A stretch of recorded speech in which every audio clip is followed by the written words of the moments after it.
What's up, Outer Banks, and welcome to a new episode of OBXE TV, where we give you the inside scoop on what's happening in the local and regional entertainment world. I'm Sue Artz. First up, I'm going to tell you about some of the top stories trending right now at OBXEntertainment.com, starting with something for the kids.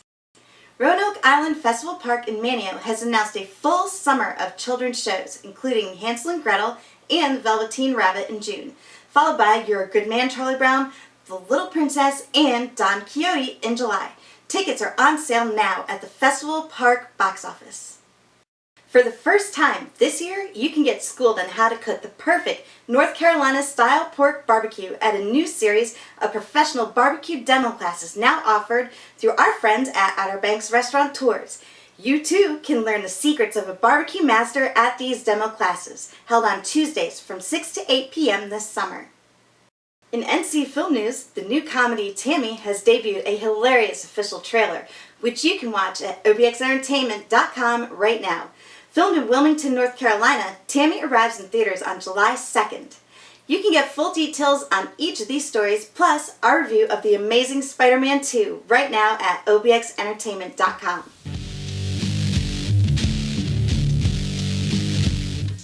The Outer Banks is almost as famous for its vast marine life as it is for its natural and historic landmarks, and there is no better place than to get up close and personal with that marine life than the North Carolina Aquarium on Roanoke Island. Today we are very happy to welcome the new director of the North Carolina Aquarium on Roanoke Island, Mr. Maylon White. Thanks so much for being here. Thank you. So first of all, for anyone who's never been to the aquarium on Roanoke Island, what can they expect when they go there? Well, we try to provide a variety of experiences, and we have some great exhibits and aquariums with animals representing some of the freshwater habitats found around here in the Albemarle and the Pamlico Sounds, and also the Alligator Rivers, those areas. And then we take folks on a little journey out to sea, and we have our largest aquarium, which we call the Graveyard of the Atlantic Aquarium, which right now has the largest collection of sharks in North Carolina. So, wow, great place to come see things. We have touch tanks so that you can really get engaged with our animals, and as well as a number of educational programs throughout the day. One of which is our diver program. Diver has a mask with a microphone, and you can talk to the diver, ask him questions, and they can answer them for you. Wow, wow. And do the divers, they feed the sharks? They swim around there in that shark tank? Or? Well, the divers don't feed the sharks because we don't want the sharks to associate divers with food. Having a large collection of sharks, we want to manage their feeding behavior.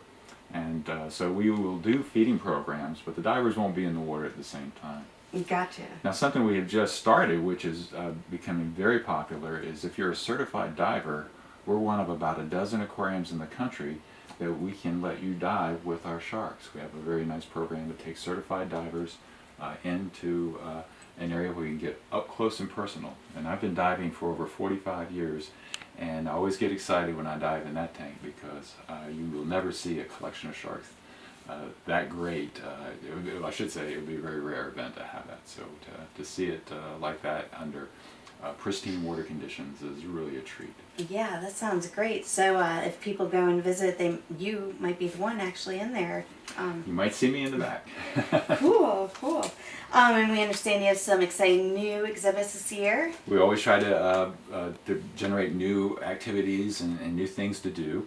Last year, of course, we opened up our Soundside Pier, which is a great location. We've had, in fact, I think we're having a wedding this weekend on the pier. Beautiful location. But this summer, what we want to do is something very different. We want to bring dinosaurs to Roanoke Island. Wow. And a truckload pulled in yesterday, and we now have dinosaurs along our nature trails. So, very natural setting. These creatures move, they growl. It's a lot of fun. I think people are really going to enjoy it. We have, of course, some of the classic dinosaurs, the Stegosaurus with the spiked tail, the Ankylosaurus with the club. We have a very interesting one out there now called, I hope I get this right, it's the Parasaurolophus dinosaur. This is the one with the crest off its head. The reason I bring it up is because I just read this yesterday. Scientists took a skull of that that creature and created a reproduction of it with all the cavities in it. And they think that the crest was used to help blow a tune, a horn, so to speak. So they blew air through this, and we now have sounds of what we think that animal sounded like, millions of years ago. So to me, that's just, it's one thing to see fossils, but actually hear the creature as he might have sounded, I think it's just incredible. And of course, the capital, you have to have Tyrannosaurus Rex. Of course. And in fact, we've called the trail the Tyrannosaurus Trek. Yeah. And again, yesterday they were testing it out, and the creature was growling, moving, looking at you, and the hairs on the back of your neck stand up when even though it's not real, it's as close as it can be. So we think people will really enjoy it. Yeah, that sounds awesome. Are they like big? The dinosaurs are big, or? They're very big. Tyrannosaurus Rex, when he stands up, he's over 20 feet tall. Wow. So it gets your attention. Definitely. That sounds great. And yeah, it's really cool that they're still discovering fossils now of new and different types of dinosaurs that they didn't even know existed. To me, paleontology, finding these things is just, I'm amazed that they can put together the clues to create this picture of what happened in the past. Yeah, it's definitely something amazing. That's long gone, but that makes you think, what was it like to be back then? Right. So the new sound they discovered, was that kind of like what they thought dinosaurs sounded like, or is it completely different? Well, a lot of it was just, we don't know, so let's make up something right. to fill in the space. But this one, it's a trumpeting sound. Wow. And you can go online and there's you can get it on YouTube with the sound if you want to hear what it sounds like. Nice. Another new exhibit is the Sea Turtle Assistance and Rehabilitation Center. What's going on with that? Yes, we call it STAR for short, and we're very excited about that.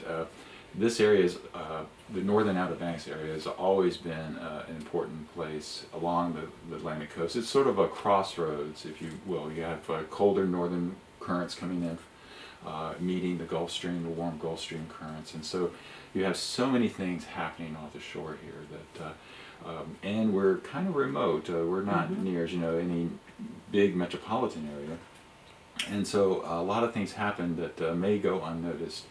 And so a group of people made of several groups, one of them, our partners, NEST, the Network for Endangered Sea Turtles, we've been working with, as well as other organizations, to help find animals, particularly sea turtles, that need help as they come up on the beach and might be injured, and then provide them some care. With sea turtles, if you have the right care, they're very hardy animals, and so you actually have a good chance of returning them back to the wild, and that's our goal. And so people who want to help sea turtles, then working together, have been doing that under what I would consider minimal facilities. But now, with the Star Center, we've got a really nice space that we can work on these animals.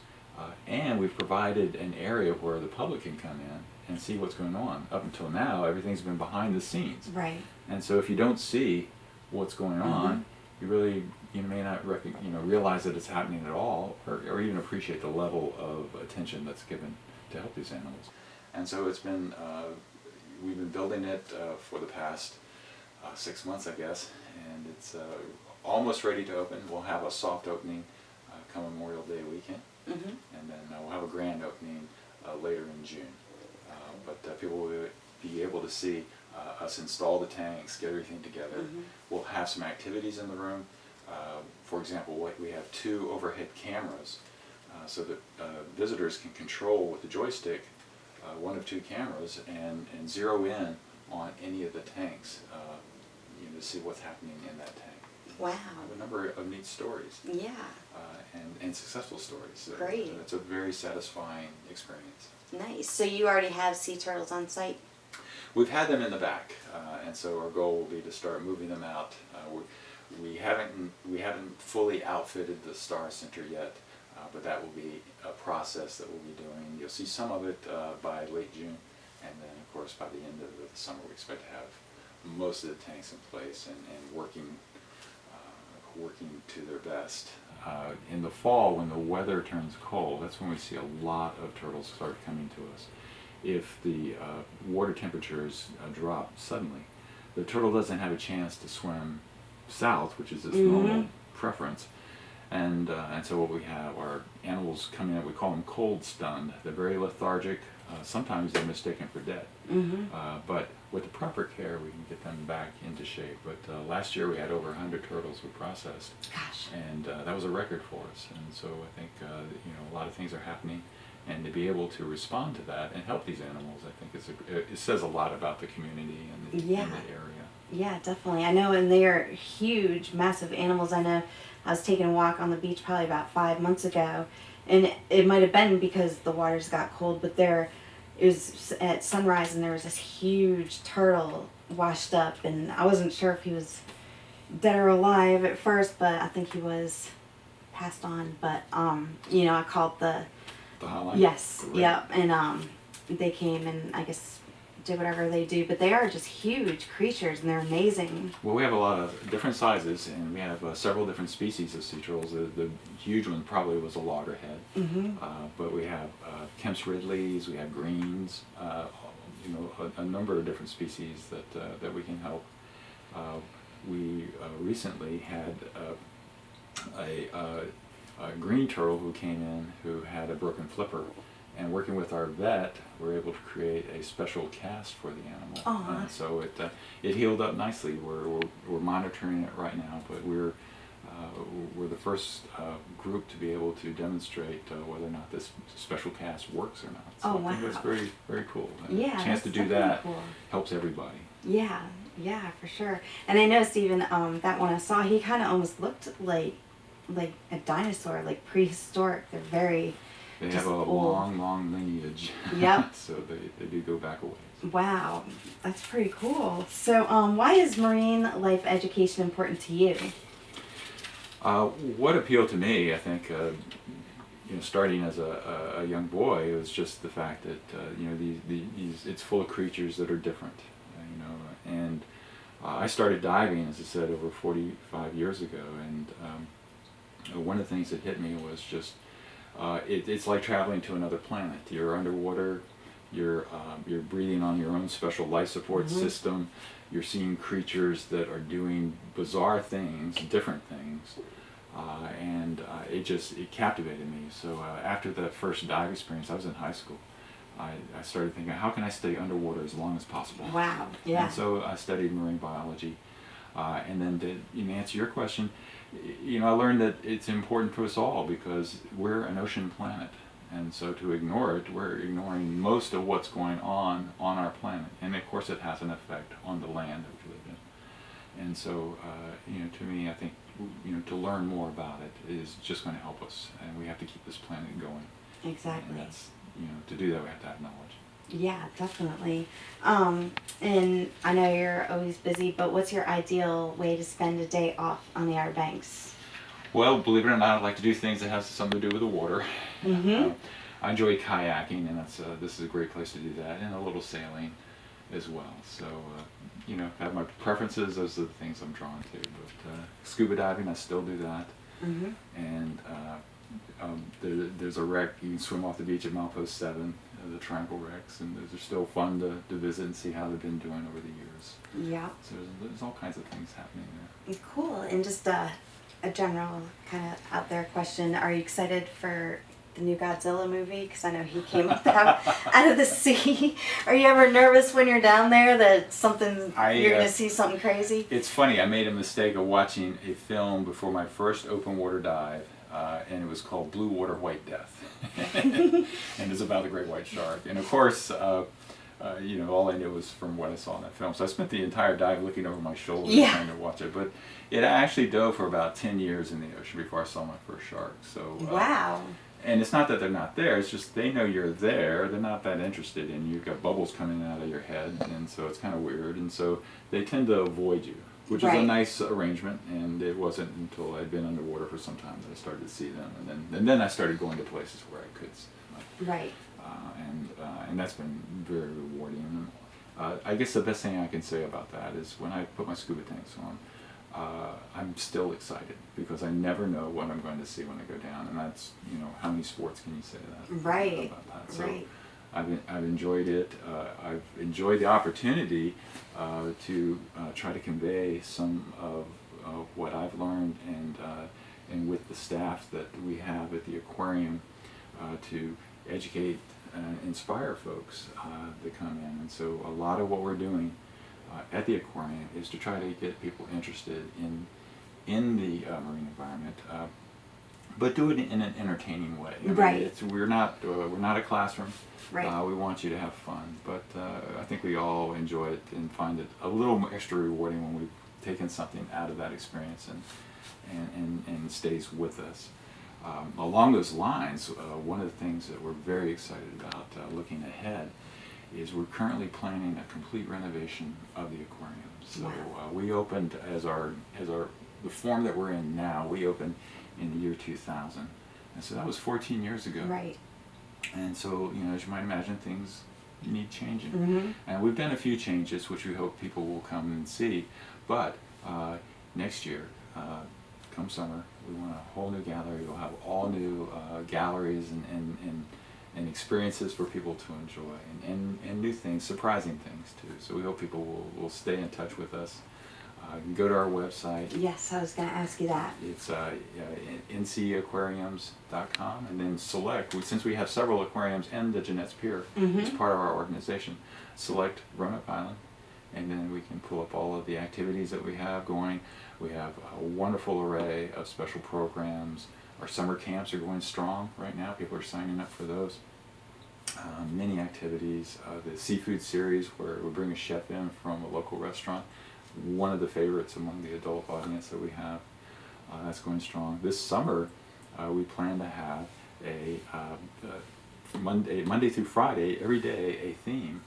So that, for example, Mondays is sort of Scoots and Scales, Reptiles Day. Friday is Buccaneer Friday, so talk about pirates. And we'll have things each day that you can come in and focus on. We'll have activities for young and old alike to do.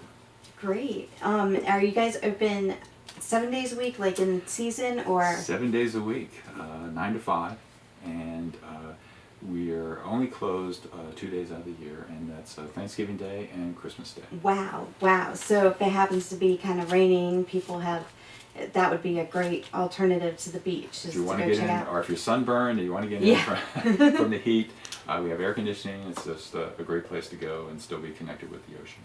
Cool. Well, we're real excited to come check it out ourselves this year. Well, come on down. Wish you guys a lot of luck with your new exhibits. Well, thank you very much.